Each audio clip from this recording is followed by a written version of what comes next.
So here we are looking at the Oz Woody, and this is one hell of a board. I really, our whole crew, we really loved it. So, you can hear about it in the review, but the Woody gave us a Woody for sure. Big Woody, and this is only a 157, so it's a moderate Woody here, but a big Woody for us, or a big Woody for our size. Biggest Woody we can get off this Woody. But anyways, as you can see from the table, you can see a good bit of camber with a good bit of rocker. When the rocker starts, it really goes up. So it compensates for that nice bow, between the feet. And it's a really fun, springy ride. You can also see it's got this interesting texture to it. I don't know if you can see, I'm sticking it all up into the camera there. And maybe you can see as I turn it, you can kind of see how it has this fun, almost skateboard-like texture. It's not super coarse like a skateboard where if you're barefoot, you feel it pulling your skin off. But it feels smooth, so you can hold it with your hands and it's not going to be coarse and abrasive. But when you put your boot down on it, it's going to hold pretty well, especially if you have a rubber bottom boot. Single mold EVA, you're fucked. It's just a shitty boot on the bottom there and there's no traction. But if you have a normal rubber boot, it's going to hold really well. And as you can see, when you press down, there's a good bit of rise going on here. Another thing that I really like about the change to the Oz Woody this year, it goes from being an all mountain freestyle board to being an all mountain board. It's really got, it was all mountain freestyle bordering on aggressive all mountain freestyle. And now it's kind of become an all mountain board because as you can see here, there are 8 inserts per binding, or 8 by 2. So 8 rows. And these 6 are centered. So these 6 and these 6 are centered. These 2 are set back. So you can set up centered and ride the board. It's like a true twin, otherwise I believe, and or very close to it. And you set it up and ride it like a twin, but then on a powder day you can set it back. And so, looking at setback on board, if I were to ride this set all the way back, I can't, but I'd want to go one more because that would put me at about 22 3/4, which is what I like. If I went all the way back, it would put me more at just a little past 22, or just about 20. Nah, it's 22 even, and that's a little narrow for me. So I'd put it up 1 and go 22 3/4, or I'd, if I had bindings that I could slide back, I'd slide them further back and try to get closer to 23.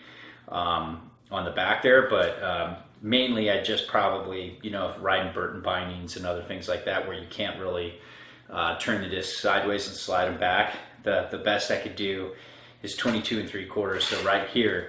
So for me, with a almost 23-inch stance, it's just about 21 3/4, a little less than 21 3/4, and then on the back, it's just about 17. So that's a good bit of setback when you're normally riding true twin, and then you go to that setback, and then combined with this early rise rocker, you got a really good board. And that's what's fun about the Woody. Here's a look at the base. Base was fast and fun.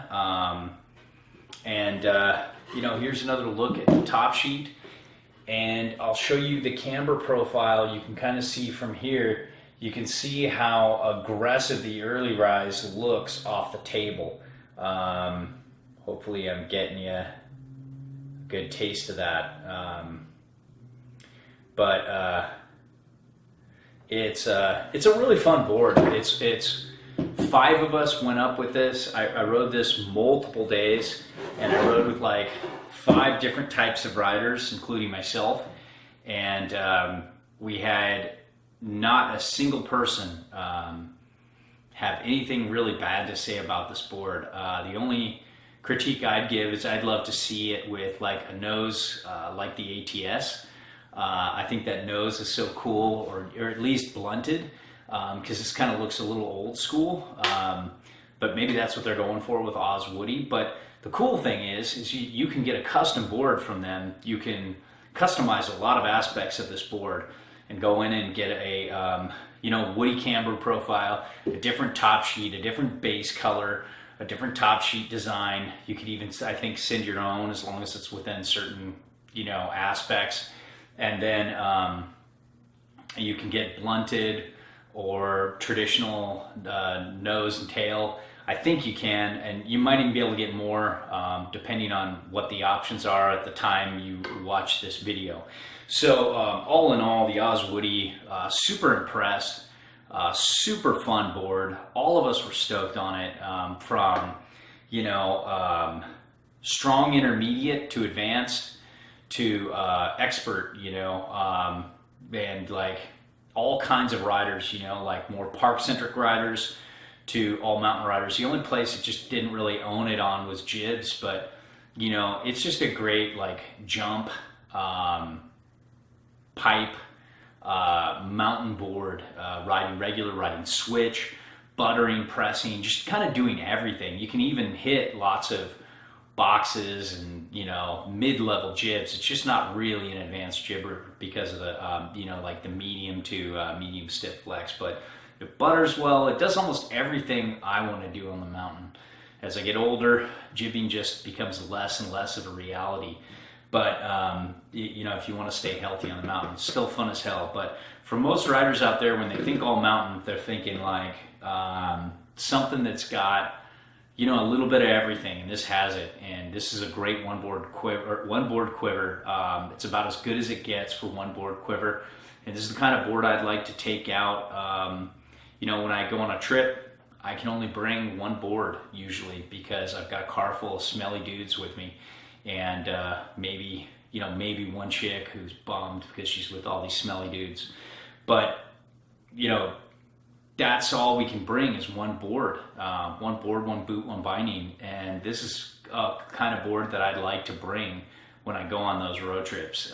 It really allows me versatility for almost all conditions, including hard conditions, because this has really good edge hold.